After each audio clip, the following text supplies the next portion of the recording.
में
स्वागत आपका। मैं हूं योगेंद्र। आप देख रहे हैं बड़ी खबर और बड़ी खबर में हम बात करेंगे भाजपा की राष्ट्रीय कार्य समिति की बैठक की।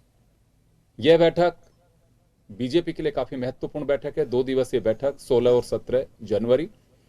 बैठक से ठीक पहले 15 मिनट का रोड शो किया प्रधानमंत्री नरेंद्र मोदी ने और बैठक में उन्होंने कहा कि कमजोर बूथ जो है उन्हें पहचानना होगा। 2023 हमारे लिए बहुत महत्वपूर्ण है। 9 राज्यों में चुनाव है और जिन जगह पे कमजोर बूथ हैं उनको चिन्हित करना है, उन पे मजबूती के साथ में काम करना है।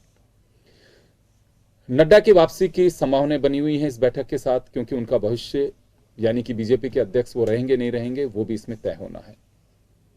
लेकिन बताया जा रहा है कि वो कंटिन्यू कर सकते हैं। बीजेपी के तमाम आला नेता, भाजपा शासित राज्य जो हैं वहां के प्रदेश अध्यक्षों को उनको भी बुलाया गया है और उनके साथ चर्चा है। 2 दिवसीय इस बैठक में बहुत कुछ निकल करके आएगा। बीजेपी उन राज्यों में काफी एग्रेसिव होगी जहां 2023 में चुनाव है, जहां सत्ता में नहीं है, जैसे राजस्थान भी, छत्तीसगढ़ भी। उन राज्यों पे काफी फोकस करने की कोशिश करेगी। लेकिन इसी बीच रोड शो को लेकर के कांग्रेस ने तंज कसा है। कांग्रेस का कहना है कि जब दिल्ली में चुनाव नहीं है तो मोदी जी को रोड शो याद क्यों आया, और इस पर सवाल खड़ा किया है कि भारत जोड़ो यात्रा, उसकी वजह से घबरा करके मोदी जी ने यह रस्म अदायगी की है और यही बड़ी वजह है कि रोड शो किया गया। ये कांग्रेस का आरोप है। तो चलिए हम चर्चा शुरू करेंगे। हमारे साथ इस वक्त मौजूद हैं स्टूडियो में स्वर्णिम चतुर्वेदी जी कांग्रेस से और भाजपा से शैलेंद्र धवाई जी, हमारे सहयोगी योगेंद्र पंचोली हमारे साथ में हैं। योगेंद्र, बैठक से ठीक पहले प्रधानमंत्री का रोड शो, खैर देखिए अपना अपना अंदाज, अपना अपना निराली अदाएं सब कुछ चलती हैं और बीजेपी स्वतंत्र है कि वो रोड शो मोदी जी का कराती है कि शाह साहब का कराती है कि नड्डा जी का कराती है। लेकिन कांग्रेस ने आरोप लगाया है। आरोप लगाने से इस सर्दी के सितम में पारा एकदम से चढ़ा है सियासत का और उधर बीजेपी आक्रामक हुई है, इधर कांग्रेस। तो रोड शो के को मायने हैं और कांग्रेस का जो आरोप है उसमें कितना दम है? देखिए, क्योंकि सियासत में चुनावी समीकरण भी देखे जाते हैं, चुनाव कब है, क्या कुछ मैसेज पार्टियां देती है, और इस तरह से क्योंकि 15 मिनट का एक रोड शो दिल्ली में, देश की राजधानी में, एक ये मैसेज है कि वाकई में क्या बीजेपी एक्शन मोड में है।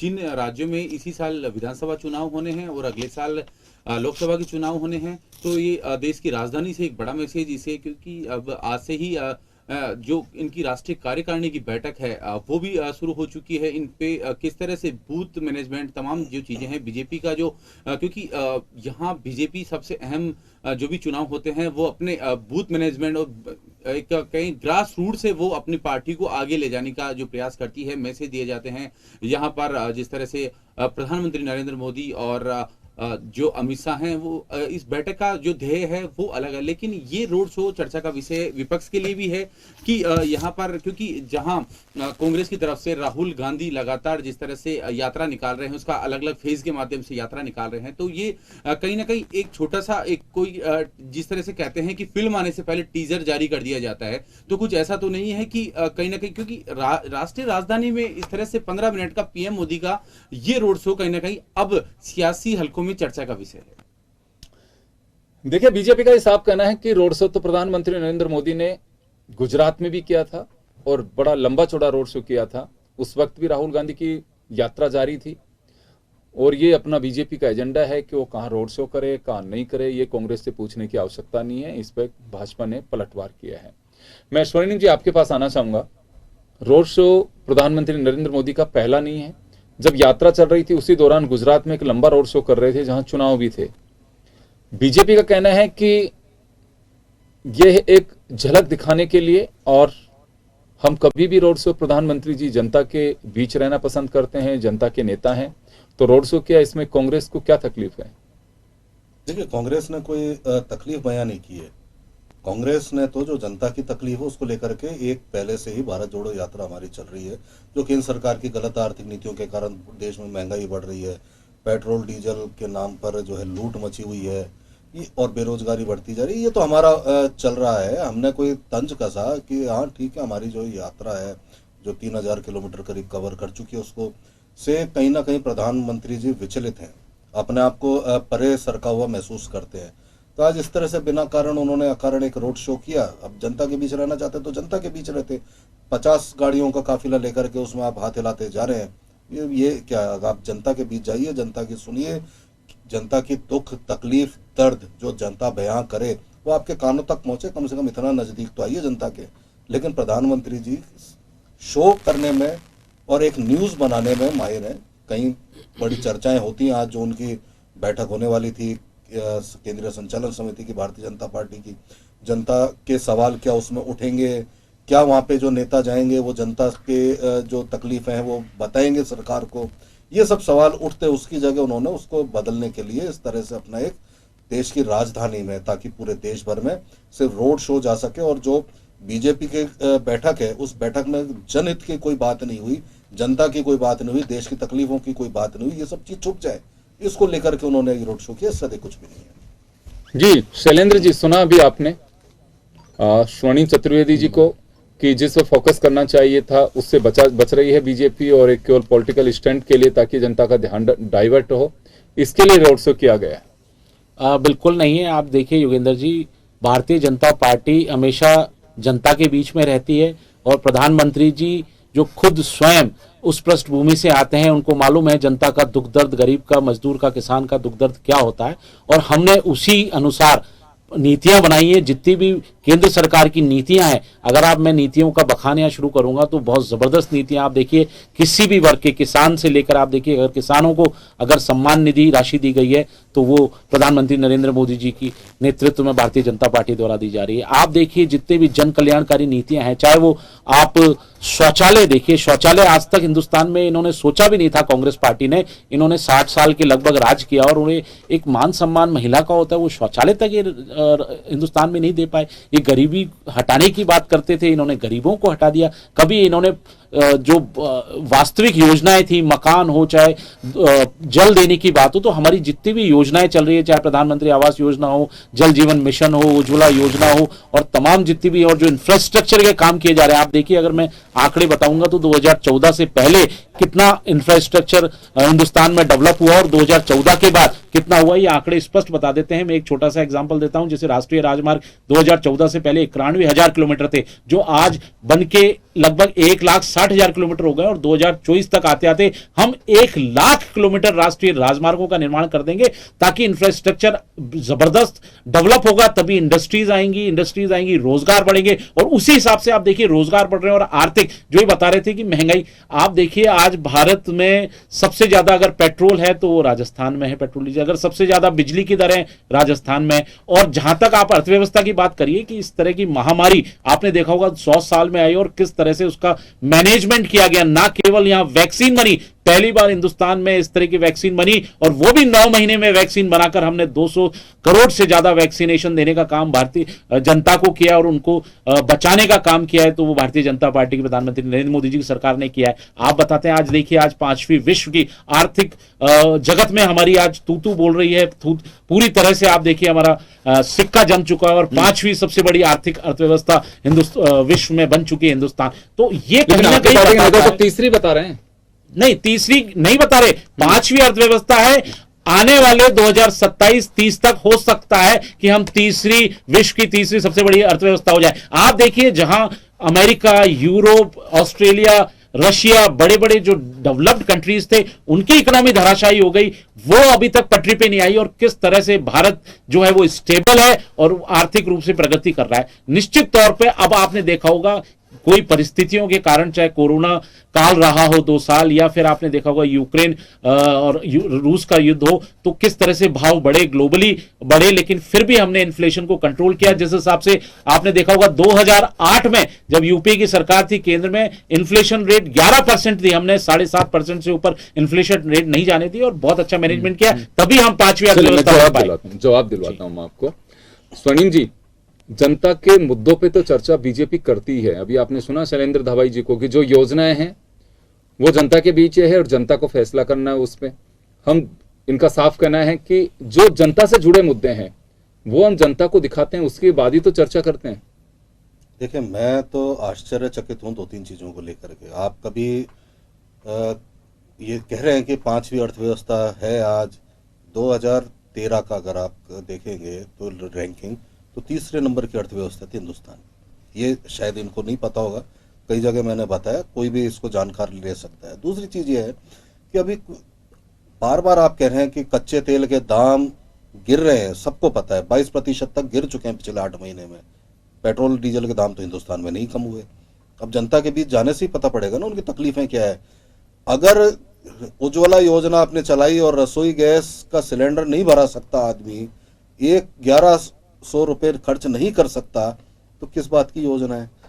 और सबसे बड़ी बात तो आप ये देखिए, अगर जनता के बीच जाएंगे तो इनको शायद ये भी पता होगा कि कितने किलोमीटर के हाईवे, कितने रेलवे स्टेशन और कितनी रेल और कितने एयरपोर्ट और कितने बंदरगाह बेच दिए, प्राइवेट हाथों में सौंप दिए। शायद ऐसा कभी हुआ नहीं पहले, कभी बिल्कुल मोदी जी के ही राज में हुआ, आज तक ऐसा नहीं हुआ। तो ये सब चीज़ें हमने देखी हैं, देखने को मिली हैं। लेकिन फिर भी हम तो एक चीज़ कहते हैं कि प्रधानमंत्री जी रोड शो निकालें, कुछ भी करें, वो उनका इच्छा है।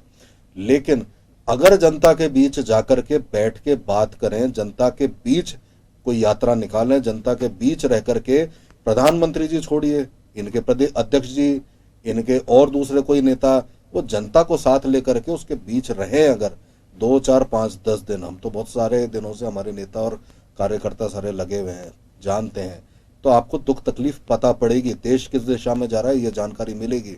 सब कुछ बेच देने से, आप कह रहे हैं 70 साल में कोई इंफ्रास्ट्रक्चर नहीं हुआ, तो आपने जो PSUs बेच दिए, जो आपने ट्रेन बेच दी, जो आपने प्राइवेट हाथों में थमा दिए, गैस पाइपलाइन आपने थमा दी, ये कब बनी थी, इसका भी आंकड़ा दे दीजिए। तो ये सारी चीजें होती है, ये छुपी हुई नहीं है। मुंह जबानी कुछ भी बोले उससे नहीं होता, लेकिन वस्तु स्थिति ये होती है योगेंद्र जी, जब जेब में अगर सिलेंडर भराने का पैसा नहीं है तो अर्थव्यवस्था खराब है।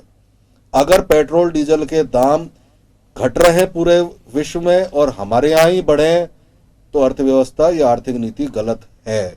इसमें कोई दो राय नहीं है। अगर आज सर्वाधिक बेरोजगारी आजाद हिंदुस्तान के समय में आज के समय है तो आर्थिक नीति गलत है, कहीं ना कहीं कमी है, ये मानना पड़ेगा। और इसको स्वीकार आप करो या ना करो, बेरोजगार सुनील जी एक बात निकल करके आती है, देखो सबसे महंगाई का जो सीधा असर पड़ता है वो पड़ता है आपके फ्यूल प्राइस से। ये कहा जाता है, राजस्थान की जनता जरूर कंफ्यूज्ड है इसको लेकर के। आप लोग कहते हैं कि केंद्र वो एक्साइज ड्यूटी विड्रॉ करे या कम करे, और बीजेपी कहती है कि सरकार वैट कम कर दे, इतना कम करे कि जनता को सीधा उसका फायदा मिले। हालांकि राजस्थान अभी कुछ दिन पहले भी कुछ रिपोर्ट्स छपी थी, सर्वाधिक वैट या रेट शैलेंद्र जी आपने देखा भी होगा राजस्थान में नहीं है। राजस्थान से अलावा 2 स्टेट और भी हैं, मैं यहाँ जिक्र नहीं करना चाहूंगा उनका, लेकिन मुझे उससे मतलब नहीं है। बात राजस्थान के परिप्रेक्ष्य में अगर हम करें तो वो राहत कैसे मिल सकती है? आप केंद्र पे बॉल फेंकते हैं, केंद्र से जुड़ी भाजपा है वो राजस्थान सरकार पे फेंकती है। देखिए मैं तो योगेंद्र जी एक बात कहता हूँ कि पेट्रोल डीजल पर जो स्पेशल एक्साइज या आपने जो सेस लगा रखा है, आपने 10 रुपये 11 रुपये, आपको ध्यान होगा कोविड के दौरान ही बढ़ाया था इतना रुपये, तो 10 और 12 रुपये तो आप हटा दीजिए। अगर केंद्र सरकार कमी करती है तो यहाँ पे अपने आप वैट कम होता है, राजस्थान सरकार का वैट अपने आप कम होता है। जो रेट हम एक परसेंटेज के रूप में समग्र रेट पर लगता है वैट, वो हमारे समय नहीं लग रहा, पहले भी यही लगता था। जब भाजपा शासन था तब भी यही लगता था, 10 साल पहले भी यही लगता था, और 20 साल पहले भी यही रेट थी। अगर वहां घटता है तो ये अपने आप वैट कलेक्शन या वैट पर जो पैसा देना होता है वैट का राजस्थान की जनता को, वो अपने आप कम होता है। लेकिन यहाँ सबसे बड़ी समस्या यह है कि जब पेट्रोल डीजल के दाम बढ़ते हैं तब केंद्र सरकार द्वारा यह कहा जाता है कि कच्चे तेल के दाम बढ़े हैं, और हमारे हाथ में इसका मूल्य निर्धारित करना नहीं है। चुनाव आते हैं किसी स्टेट में तो 40-40 दिन तक नहीं बढ़ते दाम, रुक जाते हैं, फिर एकदम से बढ़ते हैं। घट रहे हैं तो यहां नहीं घट रहे हैं, तो ये दिख नहीं रहा क्या जनता को? क्या जनता को राहत आपको देनी है तो आप दीजिए 6 रुपए। अगर आप प्रति लीटर पेट्रोल डीजल जो बेचने वाली कंपनियां हैं अगर ये कमा रही हैं तो ये पैसा सरकार का ही है, और सरकार का जो टैक्स है वो अलग से जा ही रहा है। तो मैं आपसे ये कहना चाहता हूं कि सबसे बड़ी बात यह है कि फाइनेंशियल मैनेजमेंट आपको करना होगा। राजस्थान में हमारी ग्रोथ रेट है 11.4, पूरे देश में सब जितने बड़े स्टेट्स हैं उसमें एकमात्र स्टेट है हमारा। तो देश में क्या दिक्कत है? अगर हम ऐसी लोक कल्याणकारी योजनाएं जिसमें 10 लाख रुपए तक का इलाज मुफ्त दे रहे हैं, या बिजली के जो कह रहे हैं सर्वाधिक दर है, अरे भाई आधे उपभोक्ताओं के तो बिजली के बिल शून्य हो गए, ऐसी योजना आप भी लागू कर दीजिए। हम ये लागू करके जन कल्याण करके भी ग्रोथ रेट अगर मेंटेन कर रहे हैं प्रदेश की, तो केंद्र सरकार नहीं कर पा रहा तो ये फेलियर है, निश्चित रूप से फेलियर है। चलिए पास कैसे होंगे बताइए इससे। देखिए मैं आपको याद दिला देना चाहता हूं योगेंद्र जी, केंद्र सरकार ने 2 बार पेट्रोल डीजल के दाम घटाए हैं। आप देखिए 2 बार 5 रुपए 10-10 रुपए, उस हिसाब से आज और राज्यों में वो दाम कम हुए तो राजस्थान में कम क्यों नहीं हुए? ये आप कंपैरिजन देखिए ना, और राज्यों ने तो कम किए, वैट भी कम किया, और जो केंद्र सरकार ने रुपया कम किया पेट्रोल डीजल पे उसके अकॉर्डिंग जो थोड़ा बहुत वैट का कम होता है, उसके अलावा उन्होंने अपने एफर्ट से भी कम किए जो प्रधानमंत्री नरेंद्र मोदी जी ने जब उनसे निवेदन किया, लेकिन राजस्थान ने नहीं किया, इसलिए राजस्थान में सबसे ज्यादा है। तो बार बार ये बात इसीलिए उठती है कि सबसे ज्यादा VAT Rajasthan, petrol diesel Rajasthan में लग रहा है। और बात रही, ये बता रहे हैं अपनी राजस्थान की जन कल्याणकारी योजनाओं की, भारतीय जनता पार्टी की भामाशाही योजना थी, हम 3 लाख रुपए तक का बीमा देते थे, आपने उस योजना को चेंज करके राशि बढ़ा दी। हमारी जो योजना थी अन्नपूर्णा योजना, अब आपको देवी से इतना खौफ है या आप कांग्रेस की संस्कृति ऐसी है कि अन्नपूर्णा देवी का नाम नहीं रखना चाहते, आपने चापलूसी का जो एक इनके हमेशा रहा है कि चापलूस पार्टी रही, इंदिरा रसोई योजना करती। तो योजनाएं कौन सी हैं? जो भारतीय जनता पार्टी की योजनाएं, उन्हीं योजनाओं को ही आगे बढ़ा रहे हैं। और केंद्र की जो योजना है जो स्वास्थ्य स्ट्रक्चर की, वो भी आयुष्मान भारत योजना है, वो भी चिरंजीवी योजना के बराबर ही है, उसमें 5 लाख तक का बीमा कवर है, वो हमने पहले दे दिया। आप देखिए 64,000 करोड़ रुपए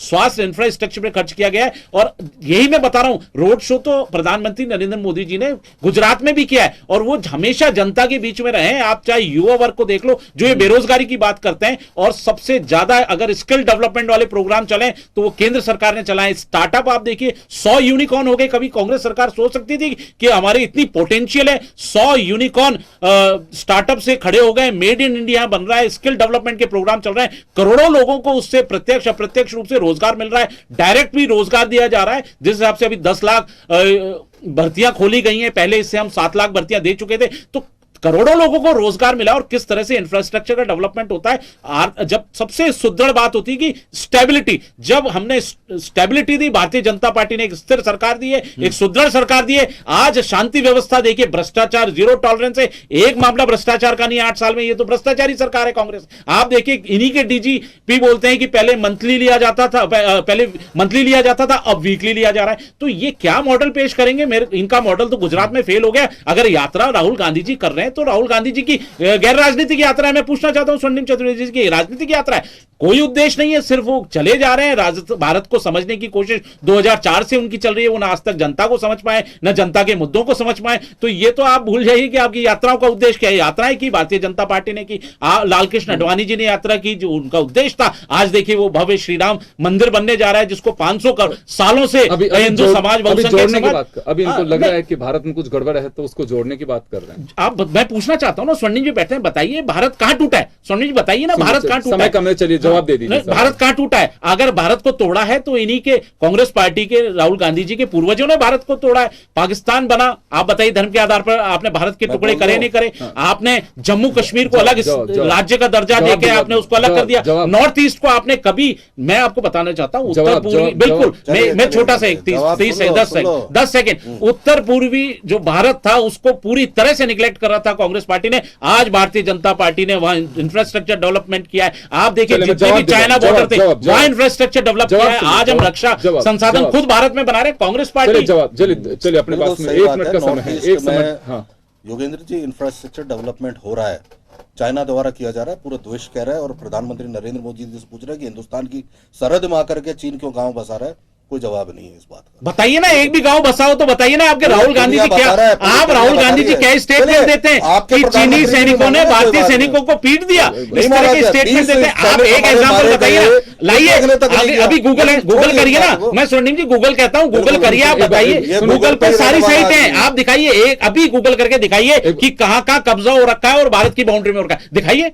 आप बिना तथ्य के नहीं, क्यों? प्रधानमंत्री भी बिल्कुल नहीं। आप देखिए आज के तारीख में सैटेलाइट से आप सारी इमेजेस आ जाती है, आप डिमार्केशन कर सकते हो कि पूरी दुनिया बता रही है 100 फीट पीछे तक धकेल दिया चीनियों को, उनको मुंह की खानी पड़ी चीनियों को, भगा दिया हमने चीनियों को यहाँ से। और राहुल गांधी जी चीनियों से आपने लिए फंड लिए चीनियों से, आपने राजीव गांधी फाउंडेशन से पैसा कहां से आया? चीन की एम्बेसी से क्यों? इसका जवाब दीजिए ना। चीन से क्या संबंध है राहुल गांधी सोनिया गांधी जी के? ये बताइए ना। प्रधानमंत्री झूला झूलता है उसके राष्ट्रपति के साथ, फिर हम लेकर आते हैं और उनको डराते हैं, हम पीछे भगाते हैं। आज हमने चाइनीज प्रोडक्ट बंद कर दिए भारत में, आपकी हिम्मत थी आप करते हो। आप तो उनके सामने पैसे और लिया है राजीव गांधी बंद कर दिए। आप बताइए क्यों पैसे लेकर आए? क्यों आप एम्बेसी में जाकर डिनर करते हो और किस तरह से बात करते हो? इंदिरा गांधी जी, अरे बोलूंगा मैं आपके, बताइए ना, आप बताइए ना, एक भी बताइए। सेक्टर से लेकर के रेलवे की जो सुरंग बन रही है उस तक के ठेके चाइनीज कंपनी को है, और दिल्ली में क्या बात करते हैं आप? बताइए ना, एक भी कंपनी का नाम बताइए ना चाइनीज कंपनी की। आप तो सिर्फ बातें करते हो, ठोस काम करते हैं। हम भारत राष्ट्र सर्वोपरि है, शैलेंद्र जी हमारे लिए राष्ट्र सर्वोपरि है। शैलेंद्र जी मैं रोक रहा हूं, राष्ट्र को कोई खतरा नहीं है। राष्ट्र आपकी सरकार हो चाहे इनकी सरकार हो, ये सिर्फ एक पॉलिटिकल स्टंट दोनों ही तरफ से कहे जा सकते हैं। राष्ट्र को कोई खतरा नहीं है, यहाँ की जनता बहुत मजबूत है, सरकारें आएंगी जाएंगी, ऐसे चलेगा। खैर, लेकिन रोड शो पर सियासत, लेकिन सियासत का मूल जो मजमून है वो यही है जो हमारे बीच हमारे स्पोक्स पर्सन बैठे हुए थे, उन्होंने जो बताया। 2023 सामने है, 23 में 9 राज्यों के चुनाव जो 2024 से चुनाव से ठीक पहले होंगे, और उन राज्यों के जरिए एक बहुत बड़ा खाका तैयार होगा। हालांकि अभी भी मैं इसमें बहुत ज्यादा यकीन नहीं करता कि जिन राज्यों के अंदर विधानसभा चुनाव होंगे वही सारे के सारे लोकसभा चुनाव में भी वैसे रिजल्ट आएंगे। कुछ नहीं कहा जा सकता, क्योंकि 2019 इस बात का सबूत है कि किसी राज्य के अंदर सरकार किसकी बनी है और लोकसभा में वोट कहां चले गए। खैर, लेकिन जनता का ट्रेंड है, वो क्या पसंद करती है। अभी तो जैसे जैसे वक्त आएगा बहुत सारी चीजें होंगी, लेकिन सर्दी के सितम में भी फिलहाल सियासी पारा इस रोड शो की वजह से जरूर चढ़ा है। बहुत बहुत शुक्रिया आप सभी अतिथियों का और हमारे दर्शकों का। खास बड़ी खबर में इतना ही, दीजिए इजाजत, नमस्कार।